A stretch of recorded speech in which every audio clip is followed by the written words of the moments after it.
말라기는 우리가 주일 본문으로 한번 다뤘죠.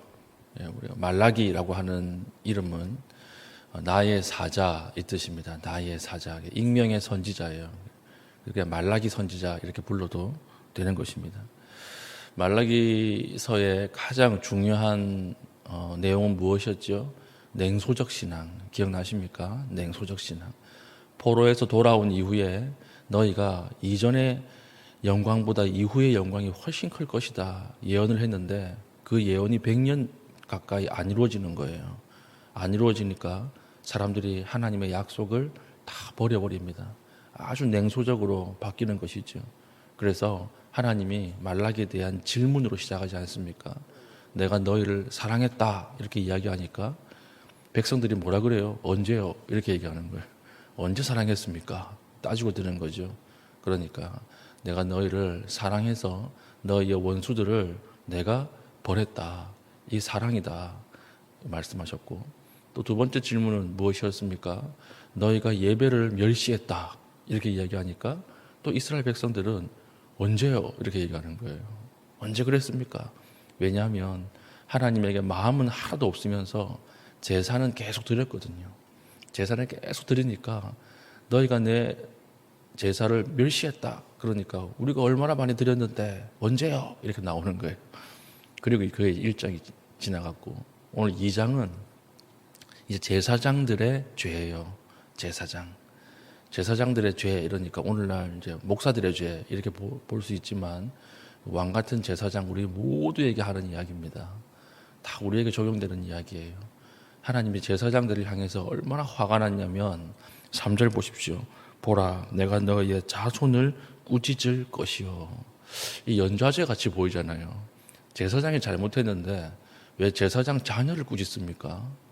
왜 제사장 자녀에게 손을 대요? 성경의 원리는 그렇지 않거든요.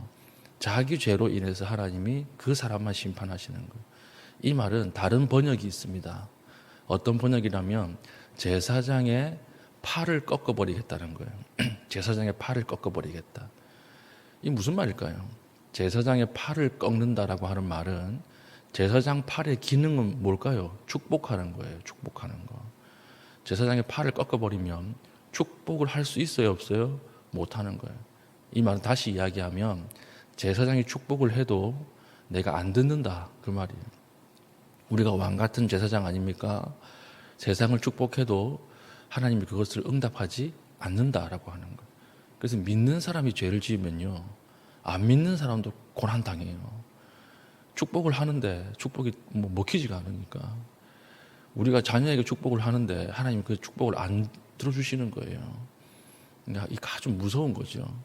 내가 너희의 팔을 꺾어버릴 것이다. 자녀들을 꾸짖을 것이다. 그리고 또 뭐라고 말씀하십니까? 똥을 얼굴에 쳐바를 것이다. 이 정확하게 번역하면 똥을 쳐바를 것이다 이렇게 얘기하는 거예요.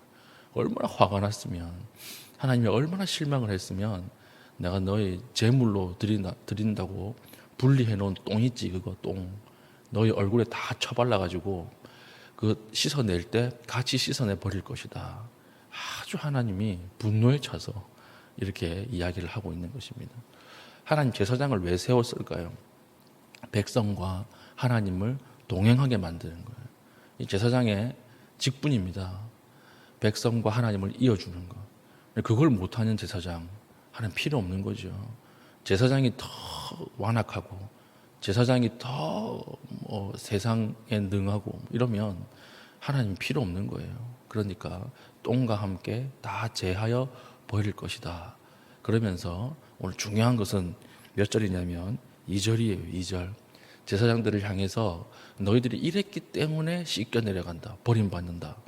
그러면 오늘 우리가 설교를 적용할 때는 반대로 하면 되겠죠. 반대로. 2절 보겠습니다.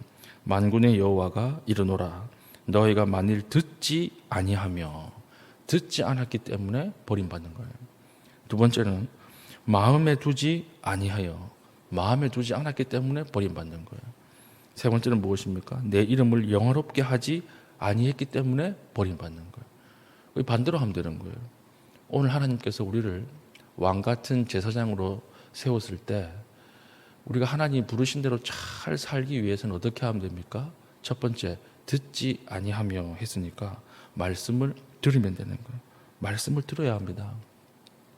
여러분이 무엇을 듣는가가 여러분의 삶을 결정하는 거 아시죠? 보면 이상한 데 투자하는 사람들이 있거든요. 저거 분명히 투자하면 안 되는데 이상한 믿음과 확신을 가지고 투자하는 사람들이 있어요. 종종 저한테 와가지고 저희 아내 좀 말려주세요. 저희 남편 좀 말려주세요. 이런 사람이 있거든요. 제가 봐도 아무것도 모르는 제가 봐도 그러면 안 될 것 같은데 이런 데다가 막 투자를 하는 사람이 있다고요. 근데 그 사람들 듣는 걸 보십시오. 유튜브 이런 거 보시면 다 그 이상한 말 하는 사람들을 골라서 듣는다고요. 그게 100시간, 200시간 듣다 보면 그게 내적 확신이 되는 것 같아요.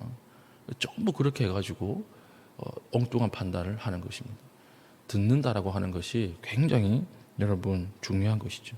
그래서 믿음은 어디에서 나요? 들음에서 난다고 그래요. 들음에서.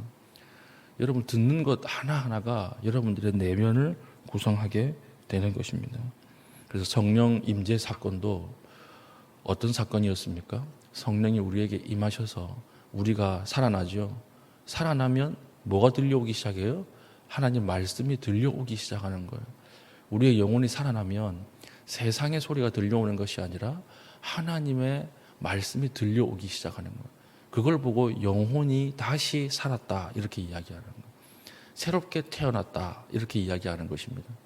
말씀이 들려오니까 하나님과 반응이 시작되는 거예요. 말씀이 들려오지 않으면 영혼이 죽은 상태이고 하나님과의 반응이 끊어진 상태라고 보는 것입니다. 성경은. 사랑하는 교우 여러분, 오늘 여러분 귀에 여러분의 영혼에 누구의 말씀이 더 크게 들려옵니까? 세상의 말이 더 크게 들려오는 사람이 있을 수 있고 하나님 말씀이 들려오는 사람이 있을 수 있을 것입니다. 하나님이 우리를 부르신 목적은 하나님의 말씀을 듣는 것에 있어요. 오늘 기도하는 중에 깊이 하나님의 말씀을 들을 수 있는 주의 종 될 수 있기를 축복합니다. 첫 번째가 듣는 것이고 두 번째는 뭐예요? 마음에 두지 아니하여 이랬으니까 마음에 두는 것이죠. 이 마음에 둔다라고 하는 말을 쉽게 이야기하면 명심이에요. 명심. 말씀이 들려오면 그것으로 그냥 다 털어내고 돌아가지 마시고 그 말씀을 가슴에 새기십시오. 명심하십시오. 말씀이 우리 안에 뿌리 내리기 시작하면 그 말씀이 우리를 이끌어 갑니다. 이번 주 설교 주제였죠. 말씀이 중요한 것입니다. 본능은 우리가 명심할 필요가 없어요. 왜 그렇습니까? 우리 안에 본래 있는 것이기 때문에 자연스럽게 나오는 것입니다. 그래서 말씀이 뿌리 내리지 못하면 본능대로 살아요. 우리 생각대로 사는 거예요.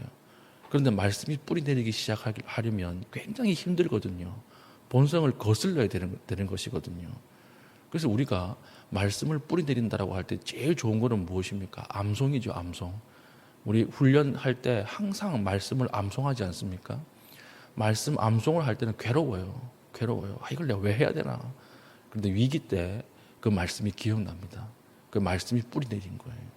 내가 내 본능대로 하려고 할 때 그 말씀이 나를 움직인다는 거예요. 아, 이렇게 해서는 안 되는구나. 이렇게 해보자. 우리를 이끌어가는 것이 말씀이에요. 갈렙 같은 사람들 보십시오. 네가 밟는 땅을 내가 다 줄 것이다. 하나님 말씀하셨어요. 근데 이 말씀을 45년 동안 가슴에 담아두고 있잖아요. 45년 동안 가슴에 담아두고 나서 그날이 이르면 하나님 말씀하신 이 땅을 나에게 주시옵소서. 뿌리 내린 말씀은 확신으로 변하고 확신은 담대함으로 바뀌는 것입니다. 그래서 하나님께서 말씀하실 때 그 말씀을 내 마음 한편에 꾹 밀어 넣으십시오. 그래서 암송하십시오. 확신을 가지고 받으십시오. 그러면 그 말씀이 나를 이끌어 가는 거예요. 그런데 제사장들은 그걸 못했던 거예요. 하나님 말씀을 수없이 하시는데 그걸 건성으로 듣는 거예요. 뿌리 내리지 못하게 만드는 거예요. 자기 욕심이 너무 강하니까. 하나님이 너희 제하여 버릴 것이다. 세 번째는 무엇입니까? 세 번째는 하나님을 영화롭게 하지도 않았다. 하나님에게 영광 돌리지 않았다라고 하는 것이죠. 하나님의 영광을 돌린다라고 하는 것은 우리가 굉장히 어렵게 생각하는 것 같은데 이런 겁니다.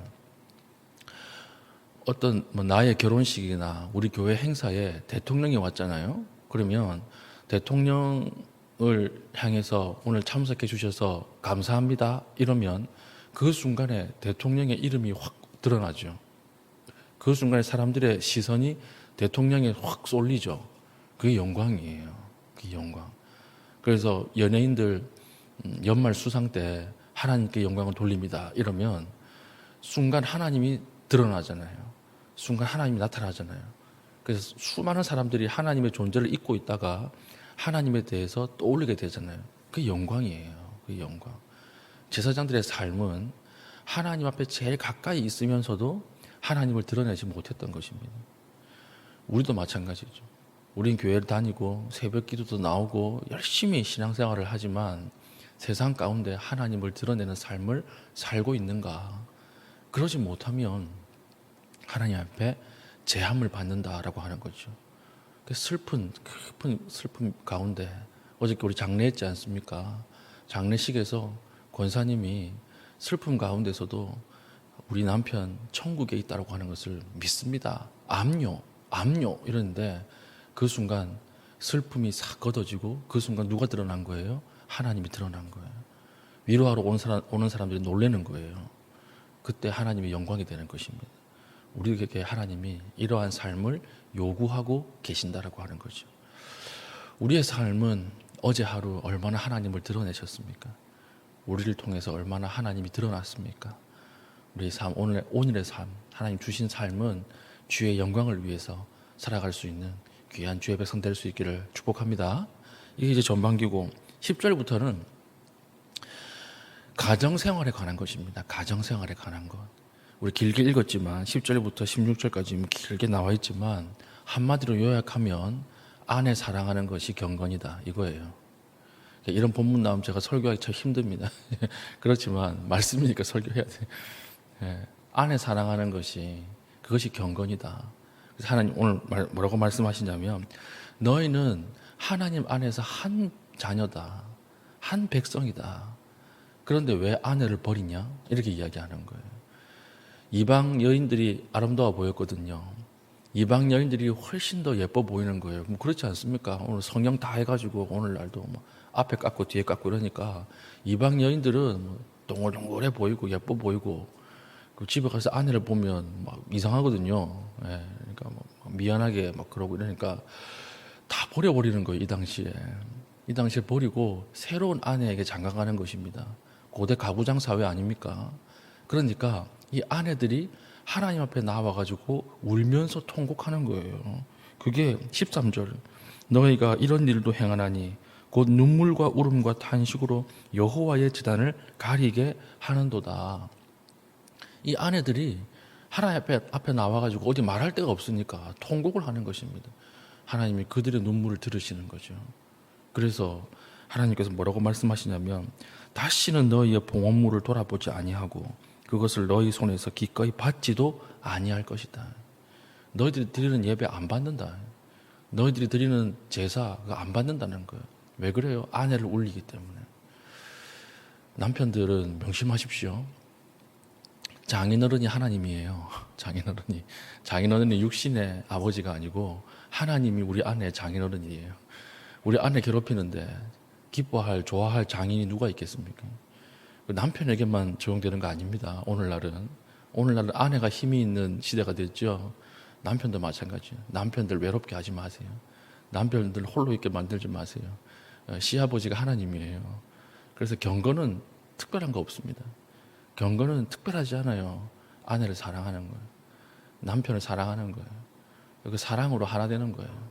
그것이 경건이다. 이렇게 이야기를 하고 있는 것입니다.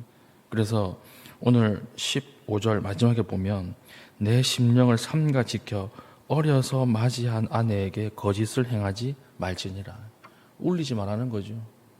여러분들 할 수 있으면 감사하다, 고맙다 이런 얘기를 많이 하십시오. 얼마 전에 밥 먹고 나서 제가 그냥 아무 생각 없이 오늘 맛있네, 고마워 이렇게 하니까 아내가 너무 좋아하더라고요. 그렇게 맛있진 않았는데 그냥 맛있다 그랬거든요. 그러니까 아내가 너무 좋아하고 감사해하고 그래서 제가 보면서 돈 드는 것도 아닌데 이 말을 왜 못했을까. 요즘 좀 하려고 노력을 합니다. 저도 잘 안 돼요. 안 되는데 노력을 이제 하려고 한다고요. 예, 우리도 하나님 말씀이 이렇다면 우리 해볼 수 있잖아요. 예, 고생하면 아내 허리도 좀 안마해주고, 허리가 어디 있는지 모르겠는데요. 뭐 그럴 수 있지만 찾아보면 있어요, 어디에. 예, 허리도 주물러 주시고 안마도 해주시고, 이렇게 해서 여러분 평안하십시오. 사랑하십시오. 아내를 사랑하지 못하는 사람이 어떻게 하나님 사랑하겠어요? 남편을 섬기지 못하는 사람이 어떻게 하나님 섬기겠어요? 하나님께서 제사보다, 예물보다 더 귀하게 여기시는 것은 서로가 서로를 사랑하고 위하고 기도하는 것입니다. 이것이 하나님께서 주시는 가정훈이에요. 가정훈. 오늘 제사장을 향해서 하나님 책망하시는 것 하나, 가정에 대해서 하나님 말씀하시는 것 하나, 이 두 가지 말씀을 받고 우리가 듣고 명심하고 새겨서 하나님 앞에 귀함을 받는 존귀한 가정, 존귀한 사람 될 수 있기를 축복합니다. 아멘. 기도하겠습니다. 기도할 때 하나님, 주의 말씀을 늘 마음에 두게 하시고 주의 이름을 영화롭게 하는 일에 항상 힘쓰는 귀한 하루 되게 해달라고 기도하시고, 또한 아내를 사랑하고 남편을 사랑하고 섬길 수 있도록 주님 은혜를 베풀어 달라고 기도하신 이후에 개인적인 기도의 제목을 가지고 기도하시고 자유롭게 돌아가겠습니다.